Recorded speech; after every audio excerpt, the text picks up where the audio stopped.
Kung hindi isinakay sa tow truck, binatak o tiniketan ang mga iligal na nakaparada sa magkakahiwalay na lugar sa Quezon City at Pasay. At nakatutok si June Veneracion. Wala nang nagawa ang may-ari ng motorsiklong ito na iligal na nakaparada sa Senator Miriam P. Defensor Santiago Avenue sa Quezon City nang maisampan na ito sa tow truck ng MMDA.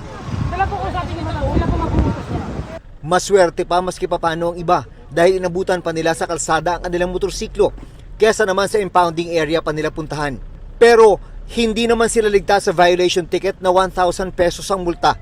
2,000 naman sa unattended ang sasakyan, hindi pa kasama ang towing fee. Walang helmet ang pasahero at may takip ang plaka, kaya napara ang rider na ito. Sinubukan niya makiusap pero hindi siya pinagbigyan. Wala talaga mapuso ko sila. Sobra-sobra pa yung ticket, 1.5 pa ilagay. Paano mo sasabihin na kami ang walang puso sa dami ng violation? Kailangan natin ipatupad ang batas ng tama at fair and square. Wala ring ligtas ang mga nakaparadang kotse at taxi sa Nia Road. Papahinga lang sana. Nagmerienda. Nakaputi, wala tayong magagawa. Nagkaroon din ng clearing operations kaninang umaga sa mga kalsada sa Pasay City na papunta sa Naiya.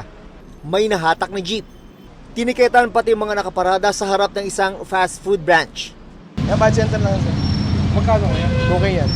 Walang driver, unattended. Marami tayong mga buong biyahe na ginagamit ng mga kalsada papunta sa airport at palabas. So, kailangan ma-ensure natin na maluwag ang traffic.